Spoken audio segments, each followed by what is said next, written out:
Hello बच्चों, तो कैसे हैं आप सबका स्वागत है सुमिता अकेडमी में। तो आज हम साइंस में डिफरेंट कैटेगरीज ऑफ प्लांट्स के बारे में बताएंगे जो बच्चों को कंफ्यूज करता है। क्या? तो डिफरेंट कैटेगरीज ऑफ प्लांट क्या, अलग अलग प्रकार के पेड़ों का अध्ययन करेंगे। तो देखो, अलग अलग पेड़, बहुत सारे पेड़ होती है और अलग अलग प्रकार के होते हैं, तो उनको अलग अलग कैटेगरी में बांटा गया है। तो देखो, पहला तो होता है हर्ब, दूसरा में होता है shrubs, और तीसरा होता है ट्री।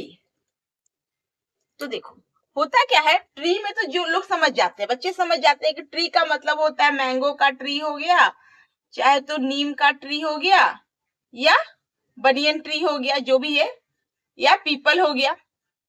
जितने भी बड़े बड़े पेड़ होते हैं वो सब ट्री कहलाते हैं, जो हाइट में मतलब बहुत बड़े होते हैं, मैंगो के पेड़ इतना या नीम के पेड़ इतना। लेकिन समस्या आती है हर्ब और सर्ब में, इन दोनों में बच्चे हो जाते हैं कंफ्यूज। तो देखो, हाइट के अकॉर्डिंग हम इसको अलग अलग पार्ट में बांटेंगे। तो देखो, हर्ब हो गया, सर्ब हो गया, ट्री जो सबसे बड़ा और हर्ब जो सबसे छोटा। सबसे छोटा क्या हो सकता है, और प्लस उसमें क्या होता है कि हर्ब की जो स्टेम होती है उसमें वुड नहीं होता है। इसको बांटने का तरीका हुआ, सर्ब और ट्री में दोनों में वुड होगा, लेकिन हर्ब में वुड नहीं होगा। वो क्या होता है कि स्टेम जो होता है वो बहुत सॉफ्ट होता है, लेकिन और उसमें वुड नहीं होता है। तो इसका एग्जाम्पल क्या हो सकता है? इसका एग्जाम्पल हम सबसे पहले तो ग्रास लेंगे। ग्रास, ग्रास का क्या होता है कि मतलब उसके स्टेम बहुत इतने सॉफ्ट होते हैं कि अगर हवा आए तो वो इधर उधर मुड़ जाता है। ठीक है, उसको अगर सुखा दो तो वो बिल्कुल सूख के उड़ जाएगा, और नहीं तो वो गल जाएगा, लेकिन उसमें से लकड़ी कभी नहीं निकलेगा। तो ग्रास हो गया, मिंट हो गया, या कोरिएंडर कह सकते हैं। एक और चीज देखो, गेहूं, वीट, वीट का भी तुमने देखा होगा, उसमें स्टेम नहीं होता है। जब भी किसान उसे सुखा देता है तो उसमें से लकड़ी नहीं निकलता, वो बिल्कुल सूख जाता है, खत्म हो जाता है, वो भूसा बन जाता है।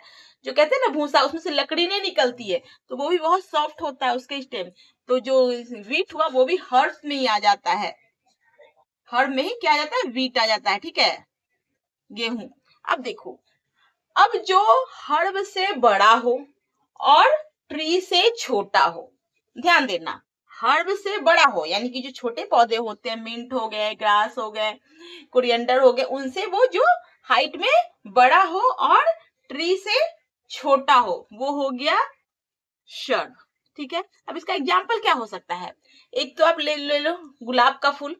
गुलाब के पेड़ में क्या होता है कि लकड़ी होती है और वो ग्रास से बड़ा होता है, मिंट से भी बड़ा होता है। मिंट मतलब हो गया पुदीना, कोरिंडर धनिया पत्ता से बड़ा। गेहूं के पत्ते पेड़ बड़े होते हैं लेकिन बहुत बड़े नहीं होते, गुलाब के पेड़ तो उससे ही बड़े हो जाते हैं ना। ठीक है, और उसमें क्या होते हैं, मेनी ब्रांचेज, बहुत सारे ब्रांचेज निकले होते हैं, जिसमें वुड होता है, लकड़ी होता है, उसको तोड़ने पे उसमें से लकड़ी निकलता है। तो इसका तो एग्जाम्पल क्या हो गया, रोज हो गया। दूसरा क्या ले सकते हो, जैसे वो तुलसी, तुलसी का पेड़, तुलसी तो हर घर में होती है ना, तुलसी का पेड़ हो गया। हेबिस्कस, उड़हुल का पेड़ ले सकते हैं, या कॉटन प्लांट, जो भी मतलब कि हाइट में वो ट्री से छोटा हो और हर्ब से बड़ा हो। ठीक है, तो वो हो गया सर्व। यही पहचानने का तरीका, हाइट के अकॉर्डिंग में हम पहचान सकते हैं। दूसरा, सर्व और ट्री में क्या होगा, लकड़ी होगी, वुड होगा, लेकिन हर्ब में कभी भी वुड नहीं होगा। ठीक है, एक चीज यहाँ पर हम पॉइंट नोट आउट करते हैं, एक तो होता है बनाना का पेड़, आपने देखा होगा बनाना। ठीक है, बनाना का पेड़ तो बहुत बड़ा होता है ना, कम से कम सर्व इतना तो बड़ा होता ही है। ट्री जितना बड़ा नहीं होता है, लेकिन हर्ब जितना छोटा भी नहीं होता है, वो सर्व जितना बड़ा होता है। लेकिन क्या आप जानते हैं कि बनाना में वुड नहीं होता है, वो बिना वुड का पेड़ है। ठीक है, बनाना क्या है, बिना वुड का। अभी कभी भी बनाना को काटोगे उसमें लकड़ी नहीं निकलेगी, वो पार्ट बाई पार्ट स्टेम, उसका सॉफ्ट सॉफ्ट स्टेम निकलता जाएगा, लेकिन उसमें तो एक क्वेश्चन हमेशा पूछा जाता है, क्या बनाना में वुड होता है? तो आप क्या कहोगे, बनाना में वुड नहीं होता है। नो, बनाना में नो वुड, उसमें वुड नहीं होता है। ठीक है, तो ये तो एक तरीका हो गया, इसे पहचानने का हो गया। तो अब कितना हो गया, एक हर्ब हो गया, एक सर्व हो गया, एक ट्री हो गया, और दो आते हैं, देखिए।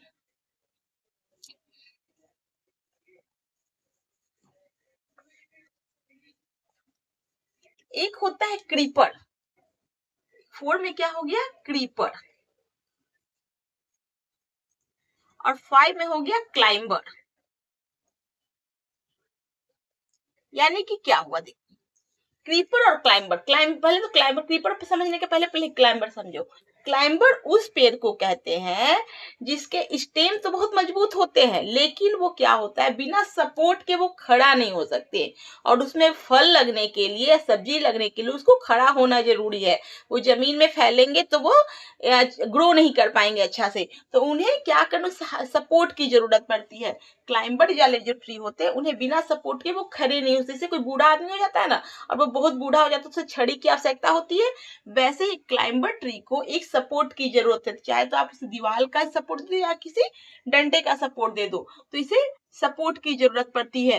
अब इसका एग्जाम्पल क्या हो सकता है, आपने कभी मटर का पेड़ देखा होगा, पी, उसे भी क्लाइंबर ट्री में रखा गया है क्योंकि उसे भी सपोर्ट देना पड़ता है। ग्रेप्स देखा होगा, ग्रेप्स में भी सपोर्ट देना पड़ता है।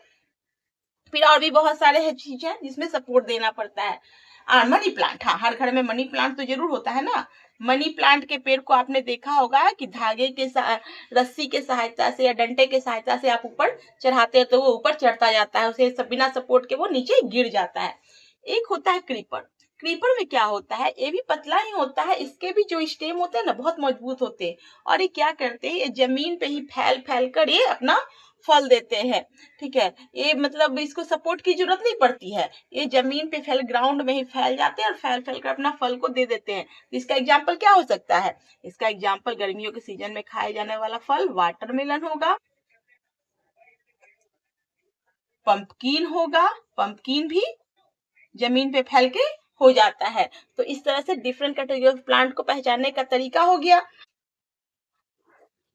अब देखो, अब इन सबको पहचानने का तरीका फिर से एक बार बताते हैं, उसके बाद कभी नहीं भूलोगे।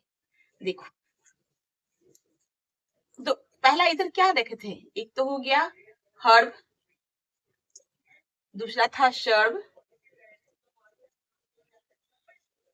और तीसरा था ट्री। तीनों प्लांट, इनको हर्ब, सर्ब और ट्री, इसको हाइट के अकॉर्डिंग पहचानना सीखो। अब तो समझा दी उधर, अब एक बार एक देख लो कि उसको कभी नहीं भूलोगे। हर्ब, सर्ब और ट्री को हाइट के अकॉर्डिंग पहचानो।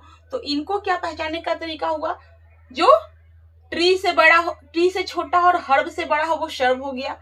हर्ब क्या, जो इन दोनों से छोटा हो वो हर्ब हो गया, और ट्री जो सबसे बड़ा हो वो ट्री हो गया। तो ये पहचानने का तो कह सकते हैं कि this plants based on their heights। अब देखो, दूसरा में क्या था, 3 यहां हो गए। अब 4 में क्या था, क्रीपर, और 5 में था क्लाइंबर।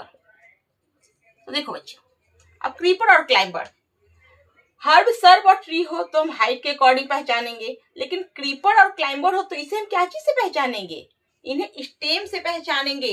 तो हम कह सकते हैं this plants based on their stem, इन्हें हम स्टेम से पहचानेंगे। अगर जो स्टेम को सपोर्ट की जरूरत पड़े वो क्लाइंबर हो गया, और जो बिना सपोर्ट के ग्राउंड में फैल फैल के जो फ्रूट दे या सब्जी दे तो वो क्रीपर हो गया। तो इसे हम स्टेम से पहचानेंगे, और इसे हम हर्ब, सर्ब और ट्री को हाइट से पहचानेंगे। तो हम तो आप लोगों को समझ में आ गया होगा। चलिए आज का क्लास फिनिश करते हैं, नेक्स्ट क्लास में कुछ नए टॉपिक के साथ आएंगे।